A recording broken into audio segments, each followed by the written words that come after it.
जय हिंद दोस्तों, सैनिक समाचारों में आपका हार्दिक स्वागत है। सबसे पहले बात करूंगा हेडलाइंस में बात करूंगा। हाँ जी दोस्तों, बॉर्डर से सीधा संदेश है सैनिकों का, जरा सुनिए वो क्या कह रहे हैं। और मैं बात करूंगा 1 जनवरी 2026। हाँ जी दोस्तों, आपको मिलेगा एरियर और 8वें वेतन आयोग का फायदा किसने लगाई है मोहर, ये भी बताऊंगा। और साथ में आपके बात करूंगा सुप्रीम कोर्ट का आदेश, आखिर 50% पेंशन का असली हकदार क्यों है, आखिर क्यों सेना के जवानों को यह 50% पेंशन मिल रही है, क्या कहा है सुप्रीम कोर्ट ने। मामला बड़ा गंभीर और उलझता जा रहा है। साथ ही मैं बात करूंगा केएसबी का सभी एक्सेसमैनों को आदेश के ईसीएचएस की सुविधा अब मिलेगी किसको। और मैं बात करूंगा मार्केट वुल्फ ऐप की, आखिर ये ऐप कितनी भरोसेमंद है और इसको कैसे करना है आपको इस्तेमाल, क्योंकि हमने इसके कुछ वीडियो आपको डाले थे, कई लोगों के इसकी ऊपर सवाल है, वो मैं दूंगा जवाब। तो खबर करते विस्तार से। सबसे पहले हमारे सैनिकों ने मनाया यानी नया दिन, नई साल, और दिया सीधा संदेश कि हाथ में है तिरंगा, निश्चिंत होकर आप अपने देश में आराम से रहिए, यानी हर जोखिम आएगा हमारे सीने से निकलकर, और शुभकामनाएं दी।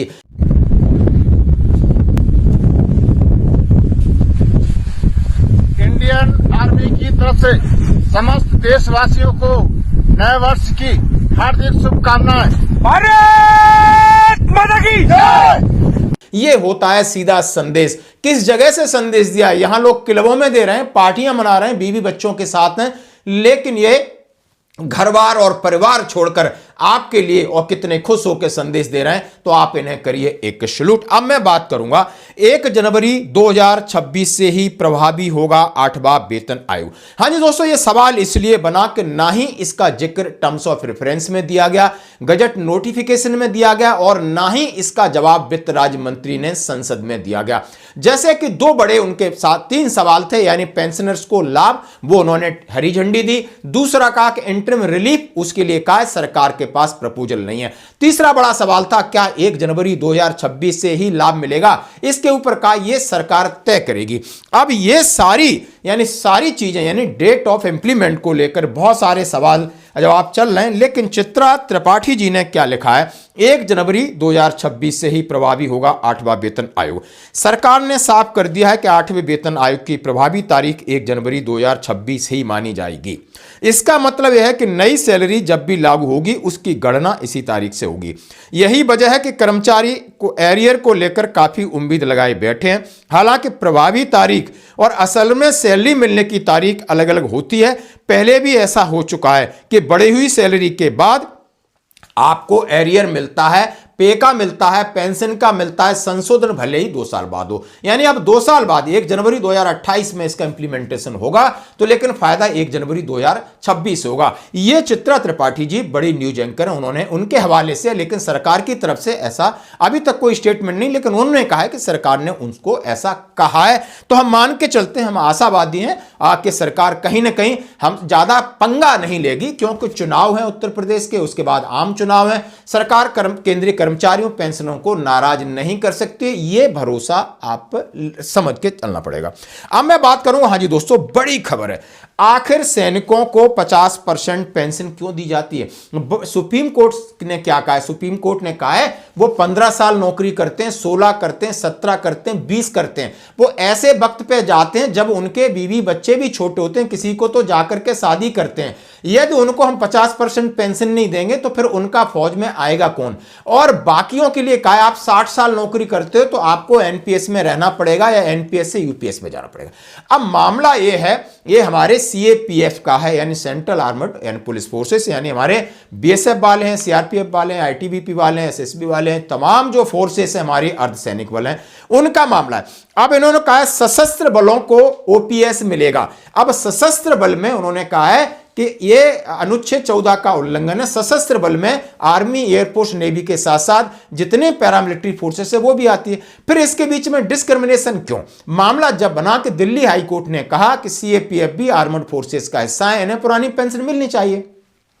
गवर्नमेंट ने बड़ी चालाकी से इस पे स्टे ले लिया सुप्रीम कोर्ट से, और ये दलील दी कि नहीं, ये 60 साल वाले हैं, यानी जब तक ये जाते हैं इनके सब कुछ सेट हो जाता है, बच्चे बड़े हो जाते हैं, शादी ब्याह सब कुछ हो जाता है। लेकिन सैनिकों का ऐसा है कि वो प्रीमेच्योर डिस्चार्ज भी जाते हैं। अब इनका क्या कहना है, क्या है, और हम सब चाहते हैं कि पैरामिलिट्री फोर्सेस को भी पुरानी पेंशन मिलनी चाहिए, वो भी इसी तरह जद्दोजहद करते हैं युद्ध, उनका भी पैटर्न आपने बनाना है तो 15-20 साल का जिस बना सकते हो तो वो भी खुशी खुशी जा सकते हैं। यानी सुप्रीम कोर्ट ने आज काउंटर एफिडेविट दिया, उसमें कहना है कि सेना की नौकरी 15 से 18 और 20 साल है, इसलिए उन्हें एनपीएस से बाहर करके ओपीएस दिया गया, जबकि सीएपीएफ की नौकरी 60 साल है। इस तरह को समझें।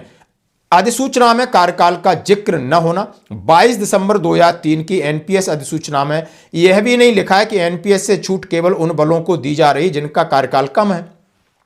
अधिसूचना में केवल आर्मर्ड फोर्सेस शब्द का उपयोग था। कानून का सिद्धांत है, बाद में इन्होंने अपनी मर्जी से नई शर्त 60 साल और 18 साल में अंतर करके फौज को फायदा दे दिया और पैरामिलिट्री को फायदे से हटा दिया। समान कार्य सेवा शर्तें। दिल्ली हाईकोर्ट ने अपने फैसले में स्पष्ट किया है कि सीएपीएफ भी सेना की तरह कठिन परिस्थितियों में देश की रक्षा करते हैं। वो भी उनकी भी सेवानिवृत्त आयु रिटायरमेंट एज 60 साल है, इसके वजह से उन्हें कानूनी परिभाषा से बाहर नहीं किया जा सकता। सेना में भी 60 साल की सेवा है। यह तर्क भी अधूरा है क्योंकि सेना में कई अधिकारी और जेसीओ 54 से 60 साल की सेवा देते हैं। यदि कार्यकाल का आधार होता तो सेना के उन अंगों को एनपीएस में लागू किया जाना चाहिए जो लंबी सेवा देते हैं, लेकिन ऐसा नहीं है। उन्होंने कहा अफसरों को एनपीएस पर क्यों नहीं दी। आंकड़े इनके भी सही है, यानी सिपाही तो चले जाते हैं, हवलदार चले जाते हैं, जेसीओ भी 45-48 पे जाता है। जो 54, 55, 56 साल सर्विस करते हैं उनको आप क्यों पुरानी पेंशन दे रहे हो? तो ये भी सशस्त्र बल है भाई। घुंडी तो पूरी तरीके से उन्होंने अपना जस्टिफाई उन्होंने कर दिया, इसलिए अर्धसैनिक बलों को पुरानी पेंशन देनी होगी। अब उन्होंने सुप्रीमेसी ऑफ द एक्ट की सिद्धांत को लेकर आर्टिकल 14 राइट टू इक्वालिटी का उन्होंने दिया। जुडिशियल बहुत सारे तर्क उन्होंने दिए कि यह गलत है और पैरामिलिट्री फोर्सेस को भी पुरानी पेंशन देनी चाहिए। अब आप लोगों से यह सवाल है, और यही सवाल आ जाता है वन रैंक वन पेंशन का। जैसे वन रैंक वन पेंशन में का आधार भी यही था कि यानी जेसीओ जवान है, लगभग जवान की मैं बात करूंगा, हवलदार तक की बात करूंगा। जैसा हम सभी जानते हैं हमारा एक सिपाही है, लगभग 18 साल में भर्ती होता है, 15 साल करके जाएगा तो 33 में जाता है। नायक हवलदार प्रीमेचर जाते हैं तो 35 से 36 जाएंगे। जेसीओ भी प्रीमेचर नहीं जाते हैं तो वह 40 से 45 साल में जाते हैं। अब इनको आधार बना करके वन रैंक वन पेंशन का फायदा दिया गया, और इसका लाभ ज्यादा कौन उठा रहा है? यानी जो 54 साल के बाद आते हैं, यानी सेना के अधिकारियों को पूरा लाभ मिल रहा है। और यही तर्क इन्होंने पुरानी पेंशन और नई पेंशन में फर्क डाला कि सेना के जवान जल्दी जाते हैं, तो इन्होंने कहा सेना के जवानों को तो दे दो जो 54 से 60 साल तक जाते हैं, पूरा तो वो लूट के जाते हैं, फिर उन्हें ओआरओपी भी मिलती है, फिर उन्हें 50% पेंशन भी मिलती है। तो ये डिस्क्रिमिनेशन है या नहीं, आपको इसके ऊपर देना होगा कमेंट्स। प्लीज दोस्तों इसके ऊपर आप कमेंट्स दीजिए, क्योंकि अब इस तरीके की बहस, इस तरीके की बातें निकल के आती हैं तो बड़ा आनंद आता है। क्यों न कहीं लोग अपना तर्क समझ रहे हैं और तर्क रखने का तरीका भी बड़ा शानदार। अब मैं बात करूंगा यानी केंद्रीय संगठन ईसीएचएस एडजुटेंट जनरल की ब्रांच की तरफ से कहा गया है कि किन सैनिकों को ईसीएचएस का फायदा मिलेगा, किन फैमिली को मिलेगा या नहीं मिलेगा, इसके ऊपर उन्होंने अपना स्पष्टीकरण दिया। उन्होंने कहा द्वितीय विश्व युद्ध के सैनिकों को दिए गए पूरे फायदे की तरह 1965-71 के कुछ जीवित सैनिकों को भी हमारे जीवन के आखिरी दिनों में ईसीएचएस के पैनल वाले अस्पतालों में कैशलेस इलाज की सुविधा देने का अनुरोध उनके सामने रखा गया था। और ये एक बिल्कुल भावना के तहत है, यानी हमारे सोल्जर थे, इन्होंने 65-71 वार लड़ा, उन्हें इस उम्र में ईसीएचएस की सुविधा दिया जाए। इन्होंने अपना स्पष्टीकरण दिया है कि 19 दिसंबर 2025 को एक मेल आता है और उन्होंने अपना जवाब दिया कि ये सारा काम एमओडी का है, हमारा नहीं। हमारा काम है इलाज करना, किसको इलाज करना है किसको इलाज नहीं करना है ये विषय हमारे से दूर है। उन्होंने ये भी बताया कि केंद्रीय संगठन ईसीएचएस पेंशन लाभों से संबंधित कार्य नहीं कर रहा है। बताई गई बातों को ध्यान में रखते हुए आपसे रिक्वेस्ट है कि पेंशन के लिए कृपया अपने संबंधित रिकॉर्ड ऑफिस से संपर्क करें। हम आपके अच्छे स्वास्थ्य और खुशहाली की कामना करते हैं। राजीव सिंह कर्नल साहब हैं, इन्होंने दिया है कि जो आपने हमें भेजा है इसमें हमारा कोई विशेष अधिकार नहीं है, तो इस बात को है। अब मैं हाँ जी दोस्तों बिल्कुल आपके सामने ला रहा हूँ मार्केट वोल्फ ऐप, हमारा जितना सैनिक जीवन परिवार है। और मैं हमेशा ये कहता हूं कि जो चीज़ आपको समझ में नहीं आ रही, जो चीज़ आपने खेली नहीं उसको न खेलें।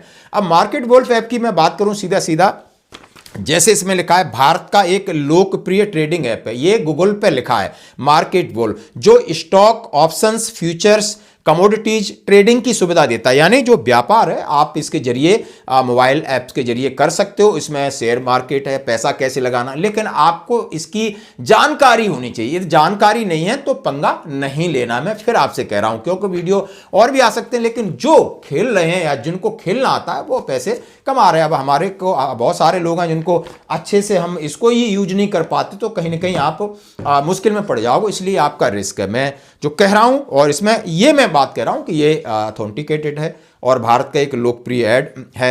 इसकी मुख्य विशेषता है trading, stocks, options, futures, index, user friendly है, ट्रेड आइडिया है, सेबी रजिस्टर्ड है, कम लागत से है, और टूल्स इसके हैं, सपोर्टिंग 24 है, तमाम चीज़ें हैं। अब ये इन्होंने कहा है कि regulatory oversight, SEBI registered intermediary, physical इसका कॉर्पोरेट ऑफिस है मुंबई में। यानी ऐप सही है। अब आपको जिसको कम जानकारी है और जो नहीं खेल सकते तो कृपया न खेलें, क्योंकि हमने कहा है, तो मैं ये कह रहा हूँ हमें खेलना जो आता है वो शायद आपको नहीं आता होगा, या किसी से सलाह लो या आपके बच्चों की हेल्प लो। तो इस तरीके से ये आपका अपना रिस्क है, आप अपनी सोच है। तो इसके ऊपर बहुत सारे सवाल कर रहे थे, तो मैंने गूगल पे निकाल के आपके सामने रखा, सारी चीज़ें हैं, तो बस खेलना आपके ऊपर है। धन्यवाद।